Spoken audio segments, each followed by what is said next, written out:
எங்கள் பேத்தி திடீர்னு ஒரு தோசை ஏதாவது வித்தியாசமாக பண்ணி கொடுங்கவான்னு கேட்டால், இந்த பாருங்கள் இனிப்பு காணு வந்து உரித்து வச்சுருக்கேன். இப்படி உரிச்ச டப்பாவில் நான் எப்பயுமே வச்சுருப்பேன். இந்த பாருங்கள் இதை வந்து இந்த எண்ணெய் ஊற்றிருக்கேன். எண்ணெய் ஊற்றணும். முதல்ல கிழங்க வறுத்து எடுத்திருக்கேன். உருளைக்கிழங்கு வறுத்து எடுத்திருக்கேன். இந்த படுத்து இது போடுறேன். இந்த பாருங்கள் இது போட்டு நல்லா கொஞ்சம் நல்லா வறுத்து விட்டோம்னா கொஞ்சம் வெந்துடும். காண்கிறோன்னா அது சீக்கிரம் வெந்துடும். சும்மா ஒரு ஆவியில் வெந்துடும்.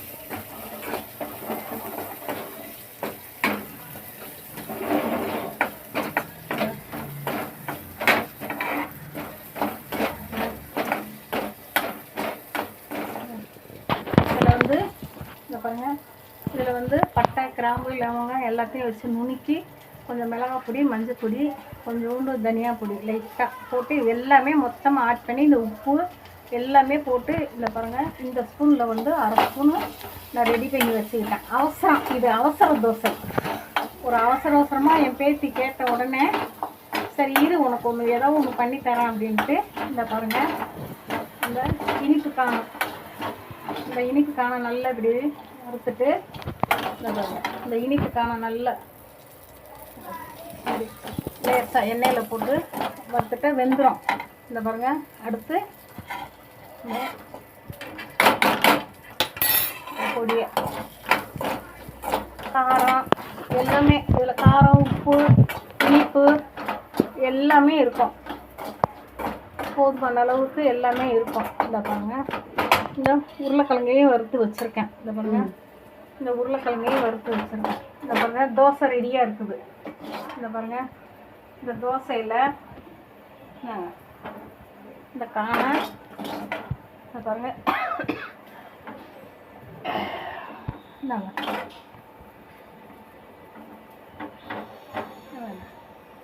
தோசையில் உருளைக்கிழங்கும்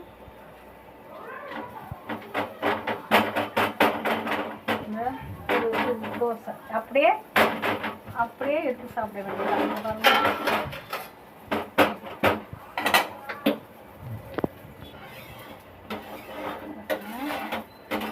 தோசையை அப்படியே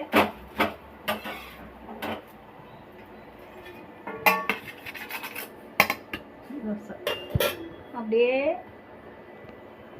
ரோல் மாதிரி பண்ணி கூட சாப்பிட்டுக்கலாம். இல்லை அப்படியே பிச்சு சாப்பிட்டுக்கலாம். அவசரத்துக்கு என் பேத்தி கேட்டான்ட்டு ரெடிமேடு தோசை, இது ரெடிமேடு தோசை பண்ணிட்டேன். இந்த பாருங்கள் இது அப்படியே இந்த பாருங்கள் அப்படியே எல்லாம் சேர்ந்து கிழங்கு அந்த காணு இனிப்பு காணு எல்லாத்தையும் சேர்த்து